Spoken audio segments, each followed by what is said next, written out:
আসসালামু আলাইকুম বন্ধুরা, আজকে আমি আপনাদের সাথে শেয়ার করব দই কাতলা রেসিপি। এভাবে রান্না করলে খেতে খুবই মজা হয়। প্রথমে বলে রাখছি, আমার পেজটি ভালো লাগলে লাইক কমেন্ট শেয়ার দিয়ে অবশ্যই পাশে থাকবেন। প্রথমে আমি কয়েক পিস কাতলা মাছ নিয়ে নিয়েছি, এটা হলুদ দিয়ে এবং লবণ দিয়ে মেখে নিব।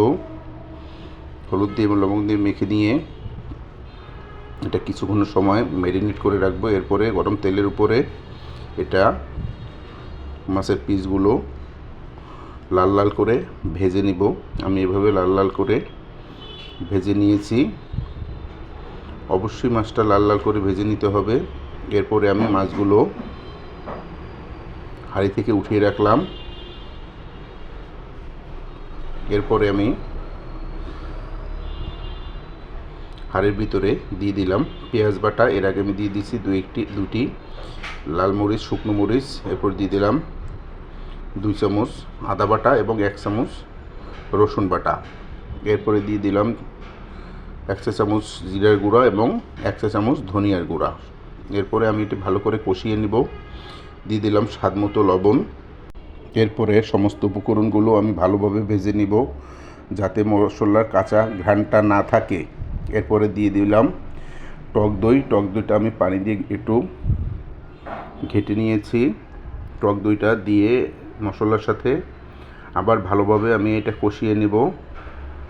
এরপরে দিয়ে দিলাম 1 চামচ হলুদের গুঁড়া এবং মরিচের গুঁড়া।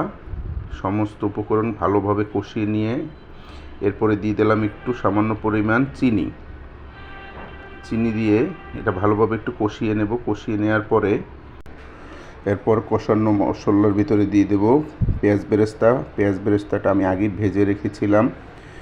পেঁয়াজ বেরেস্তা দেওয়ার পরে আমি আবার কিছুক্ষণ এটা কষিয়ে নেব মশলার সাথে মেশার জন্য। বেরেস্তা দিলে এটা একটা আলাদা একটা স্মেল আসে। এরপরে দিয়ে দিলাম পরিমাণ মতো পানি দিয়ে এটা আবার একটু ভালোভাবে জ্বালিয়ে নেব। এরপর পানিটা একটু গরম হয়ে গেলে আমি এর ভিতরে দিয়ে দিলাম ভেজে রাখা কাতল মাছের টুকরোগুলো মশলার ভিতরে দিয়ে দেব।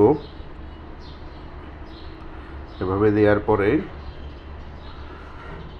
আমি এটা আবার একটু জাল দিয়ে পানিটা যখন টেনে আসবে, মাছটা ভুনা ভুনা হয়ে আসবে, গরম গরম উঠিয়ে এটা গরম ভাত অথবা পোলাওর সাথে খেতে খুবই স্বাদ লাগবে। এভাবে দই কাতলা রেসিপি করে দেখবেন, ইনশাল্লাহ খেতে খুব স্বাদ হয়।